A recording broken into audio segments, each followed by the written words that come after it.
people swore they'd have it for their very own.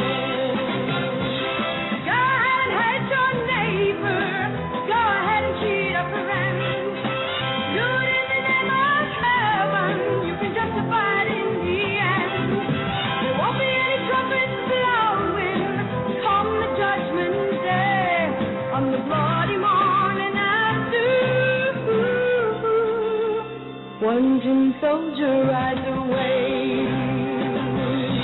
Here we are, ladies and gentlemen. We're heard live around the world. This is a Marine Disquisition.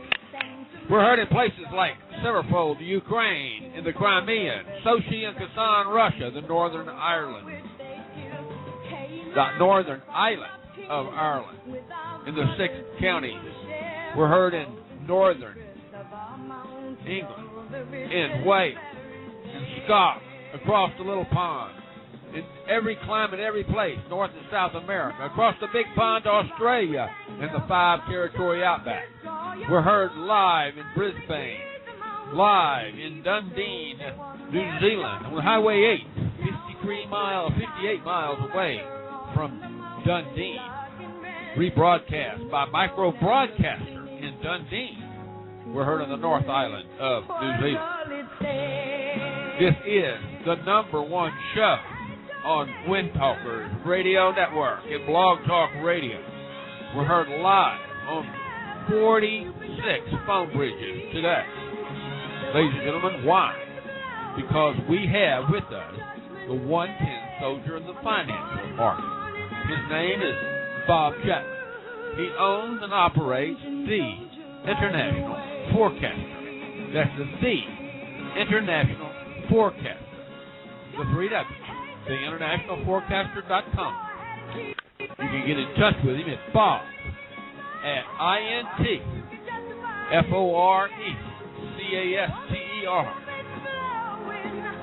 Ladies and gentlemen, the man of the hour, the man that has been pleasurized more than any other financial advisor out there, has a newsletter that comes out on Wednesdays and Saturdays. The best, most pleasurized, most read newsletter around the world for people that want to know the truth. You talk about 110 Soldier, you have to talk about Mr. Bob Chapman. His beautiful wife and he take time out 1 day a week to play a little round of golf, and the rest of the time, radio shows. Day in, day out. He's been on this show for 7 years. Today, the 5th day of May, 2011, we have the crooks that have been there for 30 years. Mr. Chapman has been reporting on these crooks. Goldman Sachs, for one. And the Goldman Sachs is out there doing their dastardly deed behind the system, trying to make changes on the Volcker Act. And with that, we're going to bring Mr. Bob Chapman for his infinite wisdom about what's going on behind the scenes and any investment knowledge you guys would like to have. Call into the show, 347-308-8047. Vent your spleen. Ask your question. Or put it in the chat room in all capital letters so I can find it. My name, Drew Raines, but the man that has the hour is Mr. Bob Chapman. Welcome to the show, Mr. Chapman. Well, thank you again. It's good to be here again. I'm greeted with a giant echo. Did it go away? I don't know. It did. It did. I had to ask. Anyway, lots of exciting things going on. And we have, well, I guess we'll call this Obama Unmasked. And what that is a certificate of live birth, which you're all familiar with. It's so full of holes, it's tragic. I mean, it had to be put together by the Mad Hatter. In fact, it's so bad, the mistakes on there are so bad, that you have to believe that they did it deliberately. I haven't quite figured out what they're after yet, but people outside the United States glommed on and understood what it was right away as far as being a forgery. And a lot of Americans believe it's the right, proper, bona fide thing. Well, of course it isn't. I have And, Mr. Demon, I have an intelligence officer who just primed in. He says, I have an 8-year-old granddaughter, the fourth of my son, the fourth child of my son, who could do a better job with this in Paint Room on her computer. Well, I agree, and that's why I say that, they can't be that dumb. They're not that dumb. So they have another ulterior motive, throwing that roadblock up, we'll call it, and that's really essentially what it is, a roadblock. And I can't figure out what they're up to, but I will.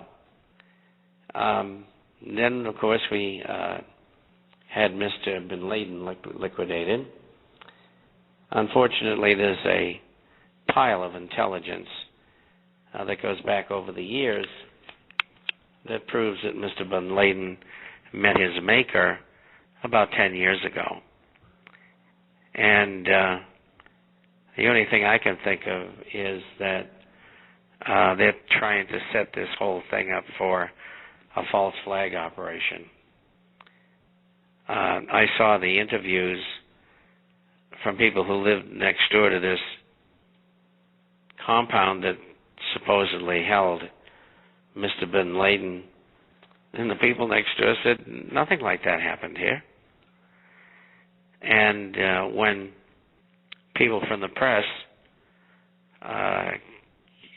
and others came into the building, there was no sign of a firefight whatsoever. And, no holes in the wall or nothing blown apart with bullets and so on and so forth. We don't know exactly what they're up to here, but and many of you have seen this, but back in 2007, there was a television interview with a CIA MI6 operator. And from my own intelligence contacts, I know for sure that this person was in the CIA. In fact, I even know who recruited her. I know the man. He used to work with me. And Benazir Bhutto said on television that Mr. Bin Laden had been dead for several years. And conveniently, there was a assassination attempt against her. And then that was a miss. And then they got to her 3 months later.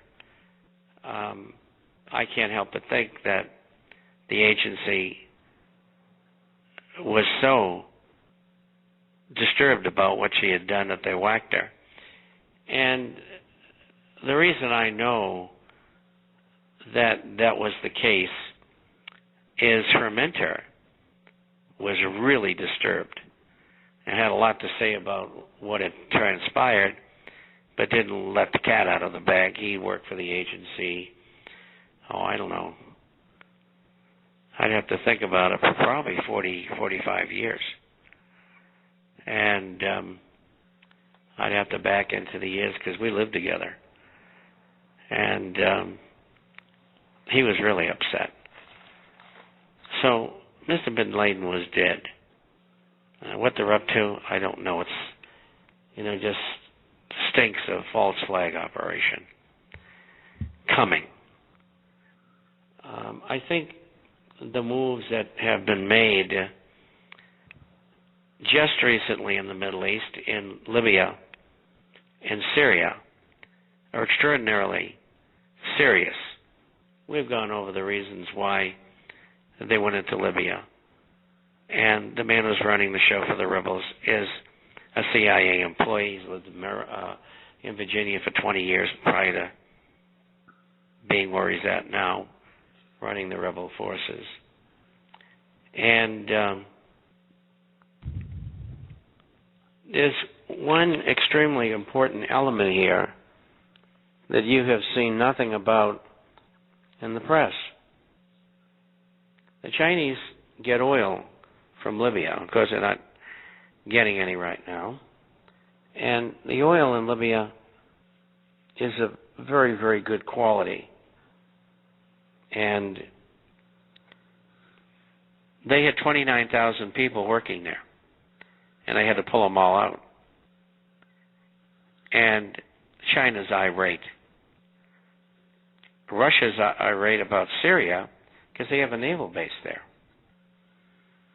Now, why would the U.S. and the U.K., and the French are involved in this too, along with Israel, why would they start demonstrations which led to violence in Syria, only for no other reason to get the Russians upset? And of course, part of their attack on, by proxy we'll call it, on Libya was because the Chinese were there. They're looking for war. The United States and Britain want a war. And I think the elements for World War III are there. I think it's really begun. We just don't know it yet. And I hate to tell you that because I don't want to see a war. And all of you people out there, you don't want to either. And I just think that's where this is headed. They're trying to put their own people in place in each and every government in the Middle East so that when they go after Iran, they won't have any problems, so to speak. And that's what's going on over there with Libya. They want to loot the country is what they want to do. And we've gone over that last week and the week before probably too.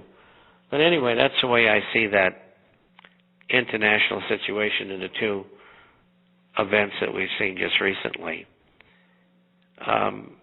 You have to understand that in intelligence and counterintelligence, it's very important that you understand that governments do deceitful things. And sometimes they do terrible things. And they're not going to tell you what they're doing because they feel that their agenda and their mission would be compromised. And that's true. But it doesn't mean what they're doing is right and correct. Starting a third world war because the Western world is in deep financial trouble is no justification. But historically, going back for over 1,000 years, you'll find that governments and dictators and so on and so forth have taken this tact in order to justify the failure of the system. Now, the failure of the system is a system that they created. And they don't want anybody to know. They're trying to bring the system down.